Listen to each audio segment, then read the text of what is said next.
स्वास्थ्य मंत्री जी बोले हैं कि इस पे आवेदन को पढ़े हैं और पढ़ने के बाद बोले कि हम इस पे देखते हैं। जो कि अपने पिताजी के जो है दिशा निर्देश पे जो है खरे उतरेंगे और उन्हीं के दिशा निर्देश पे वो चलेंगे। एक उनके तरफ से एक सोशल मीडिया पे जो उनके लिए एक नैरेटिव जो चलाया जाता था कि वो बीमार है, इस तरीके से एक नैरेटिव चलता था। वाकई में जब हम उनसे मिले तो इस तरीके का कोई फील नहीं हुआ है।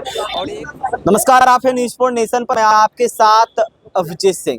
जनता दल यूनाइटेड प्रदेश कार्यालय में जन सुनवाई कार्यक्रम है, वो लगाया जा रहा है। कल से इसकी शुरुआत हुई है और तमाम जदयू कोटे के जो मंत्री हैं वो जदयू प्रदेश कार्यालय पहुंचते हैं। ऐसे में निशांत जो बिहार के स्वास्थ्य मंत्री हैं वो जन सुनवाई कार्यक्रम में पहुंचे थे और रोजाना 3 मंत्री हैं वो सोमवार से शुक्रवार पहुंचते हैं।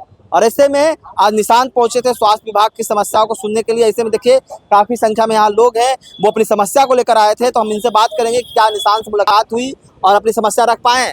जी, अभी थोड़ी देर पहले जो है माननीय स्वास्थ्य मंत्री निशांत कुमार जी से हमारी बात हुई है, मुलाकात हुई थी और मैंने आवेदन दिया है। एक्चुअली ये जो हमारी बहाली है वो पिछले 1.5 साल पहले मार्च 2025 में निकाली गई थी, जो अभी तक पूरी नहीं हो पाई है। तो इसको लेकर के माननीय स्वास्थ्य मंत्री जी के पास मैंने आवेदन दिया और उनसे गुहार लगाया कि ये बहाली अंतिम चरण में, हम लोग का डीवी पिछले 4 माह पहले हो चुका है लेकिन अभी तक जो है मेरिट लिस्ट नहीं जारी किया गया। संभवतः इस पर जो है ध्यान दिया जाए और इस बहाली को जो है पूर्ण किया जाए। तो क्या आश्वासन मिला है स्वास्थ्य मंत्री से? आप लोगों ने आवेदन दिया था, क्या आश्वासन दिया? स्वास्थ्य मंत्री जी बोले हैं कि इस पे आवेदन को पढ़े हैं और पढ़ने के बाद बोले कि हम इस पे देखते हैं। क्या लगता है कि सिर्फ आश्वासन मिलेगा या काम भी होगा? जिस तरह से आपने कह रहा है कि 2025 से जो वैकेंसी है वो निकाली गई थी, सिर्फ डॉक्यूमेंट वेरिफिकेशन सब कुछ हो गया है, मेरिट लिस्ट बाकी है। लग रहा है कि इस बार फाइनल हो पाएगा? बिल्कुल ऐसा लग रहा है। युवा नेता हैं, पढ़े लिखे नेता हैं और लग रहा है कि युवा का साथ देंगे और इस पे हम लोग उनसे भरोसा जताया है और उनकी बातों से ये समझ में आया है कि इस पे वो देखेंगे और शीघ्र ही उस पे काम करवाएंगे। वो लेकिन उनको कहा जाता है विरासत में मिली गई है, राजनीतिक हो या विभाग हो, विरासत में मिला है क्योंकि वो पूर्व मुख्यमंत्री नीतीश कुमार के बेटे हैं। तो लग रहा है कि जनहित की समस्याओं को सुनेंगे, आप लोगों की समस्या को करवाएंगे। जी बिल्कुल, जो कि अपने पिताजी के जो है दिशा निर्देश पे जो है खरे उतरेंगे और उन्हीं के दिशा निर्देश पे वो चलेंगे। और उनके पिताजी 2 दशक हमारे बिहार में जो है मुख्यमंत्री रहे, जो कि अच्छा जो है उनका प्रदर्शन रहा जनता के बीच में। तो उनका वो लड़का है और जो है पढ़े लिखे इंजीनियर है, तो ऐसे उम्मीद जता रहे हैं कि हाँ जो है वो काम करेंगे। और एक उनके तरफ से एक सोशल मीडिया पे जो उनके लिए एक नैरेटिव जो चलाया जाता था कि वो बीमार है, इस तरीके से एक नैरेटिव चलता था। वाकई में जब हम उनसे मिले तो इस तरीके का कोई फील नहीं हुआ है।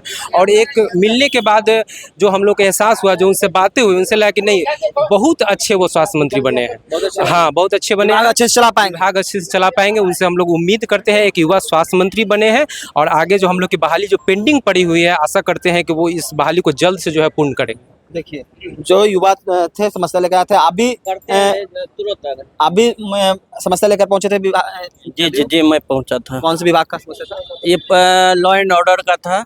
मैं मधेपुरा जिला जदयू का प्रवक्ता हूं, डॉक्टर राजीव जोशी। और आप जदयू के प्रवक्ता हैं और समस्या लेकर जदयू में ही पहुंचे थे? नहीं, समस्या तो हर किसी के पास है। देश के राष्ट्रपति है, उनके साथ भी घरेलू समस्या है। तो आप किन से मुलाकात करने? भाई निशांत जी से भेंट किए। निशांत जी आपकी समस्या सुने क्या कुछ आश्वस्त किए हैं। वहाँ के एक एसडीपीओ हैं पवेंद्र भारती, जिनके द्वारा मेरे ऊपर फर्जी SC/ST का केस करके जेल भेज दिया गया था।